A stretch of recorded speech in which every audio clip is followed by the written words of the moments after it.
ទីក្រុងយូកូហាម៉ាបង្ហាញទេសភាពដ៏ទាក់ទាញក្នុងរដូវកាលទាំង4ជាពិសេសនៅរដូវរងាទីក្រុងយូកូហាម៉ារៀបចំកម្មវិធីបំភ្លឺដ៏អស្ចារ្យនិងស្វាហាប់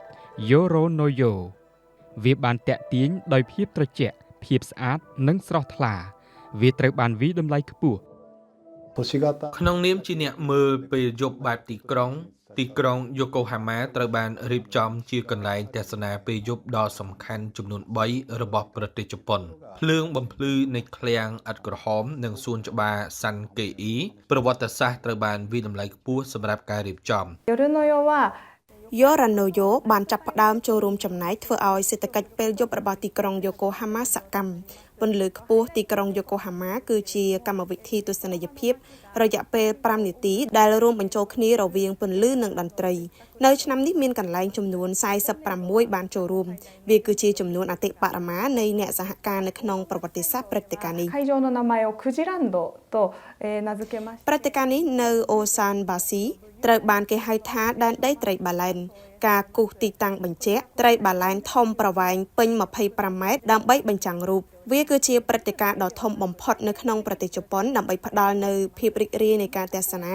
និងបទពិសោធន៍ជ្រមុជទៅបាតទឹកនៅឧទ្យានយ៉ាម៉ាស៊ីតាវត្ថុសិល្បៈពន្លឺដែលផ្ដោតលើលំនាំផ្កាត្រូវបានកំណត់សិល្បៈ Digital អន្តរកម្មប្រវែងពេញ250ម៉ែត្រកំពុងអភិវឌ្ឍអ្នកទស្សនាអាចរីករាយនឹងពេលវេលានៃផ្ការីក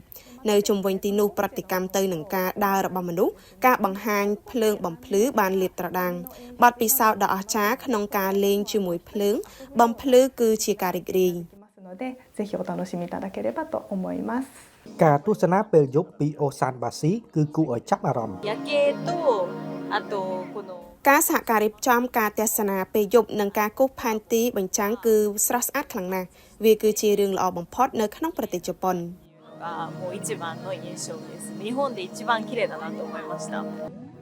យូកូហាម៉ាមានប្រវត្តិយូរអង្វែងដែលសម្បូរទៅដោយការអភិវឌ្ឍវប្បធម៌និងអាជីវកម្ម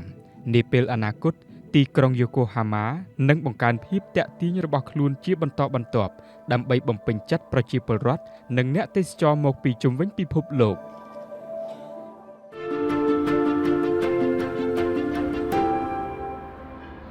ធាតុផ្សំសំខាន់មួយចំនួននៃកំណើនសេដ្ឋកិច្ចឥណ្ឌាគឺការដឹកជញ្ជូនវិបុលភាពនៃកណ្ដាលទីក្រុងកំពុងពង្រីកដល់តំបន់ជាយក្រុង Yamato Logistics India រួមចំណែកដល់ការដឹកជញ្ជូនរវាងទីក្រុងនិងតំបន់ជាយក្រុងនៅក្បែរផ្លូវ Highway នៅក្នុងរដ្ឋធានី Riyanna មជ្ឈមណ្ឌលដឹកជញ្ជូនធំមួយត្រូវបានដាក់ឲ្យដំណើរការក្រុមហ៊ុន Yamato មានអតិថិជនសាជីវកម្មចំនួន 1,800,000 នាក់ភាគច្រើនជាសេវាកម្មការដឹកជញ្ជូននៅក្នុងប្រទេសឥណ្ឌា Yamato ផ្គត់ផ្គង់សេវាកម្មដែលមានគុណភាពរបស់ប្រទេសជប៉ុនក្រុមហ៊ុនបត់សម្ព័ន្ធនៅក្រៅប្រទេសរបស់យើងបានបើកមជ្ឈមណ្ឌលដឹកជញ្ជូនធំជាងគេនៅក្នុងរដ្ឋ Haryana នៅក្នុងប្រទេសឥណ្ឌាឧស្សាហកម្មផលិតកម្មកំពុងរីកចម្រើនហើយក្រុមហ៊ុន OEM និងអ្នកផ្គត់ផ្គង់បង្កើនមូលដ្ឋានផលិតកម្មសម្រាប់ Yamato ឥណ្ឌាគឺជាប្រទេសដែលមានការរីកចម្រើនបំផុតនៅទូទាំងពិភពលោក Yamato វិនិយោគយ៉ាងវិជ្ជមានទៅលើតម្រូវការរបស់អតិថិជនដូចជាមជ្ឈមណ្ឌលដឹកជញ្ជូនឬបណ្ដាញដឹកជញ្ជូននេះវាគឺជាយុទ្ធសាស្ត្ររបស់ Yamato ត្រូវបានរចនាឡើងជាពិសេសសម្រាប់ឧបករណ៍ដែលគ្រប់គ្រងសីតុណ្ហភាពយើងអាចរក្សាទុកគ្រឿងអេឡិចត្រូនិកនិងឧបករណ៍ផ្សេងទៀតជនជាតិជប៉ុនជឿជាក់លើការបណ្ដុះបណ្ដាលហើយយើងនៅ Yamato និងមនុស្សថ្មីដែលចូលរួមក្រុមរបស់យើងត្រូវបានបណ្ដុះបណ្ដាលរយៈពេល21ថ្ងៃខ្ញុំមានអារម្មណ៍រំភើបណាស់ដែលបានធ្វើការជាមួយក្រុមហ៊ុន Yamato Logistics India ពីព្រោះនៅក្នុងកម្មវិធីធ្វើការរបស់ជនជាតិជប៉ុនយើងជឿជាក់លើ Kaizen ការកែលម្អ 5 សុវត្ថិភាពនិងការធ្វើការជាក្រុម 5S safety and teamwork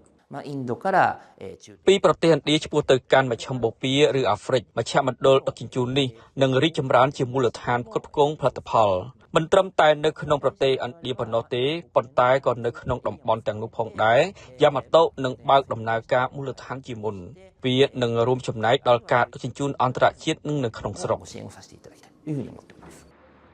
គោលនយោបាយផលិតកម្មរបស់ជប៉ុនត្រូវបានរួមចំណែកជាមួយបុគ្គលិកក្នុងស្រុកឥណ្ឌាដើម្បីបញ្ជាក់ពីការផលិតនៅឥណ្ឌាពិតប្រាកដ វាគឺជាការចាប់ផ្ដើមនៃបណ្ដាញចែកចាយអន្តរជាតិ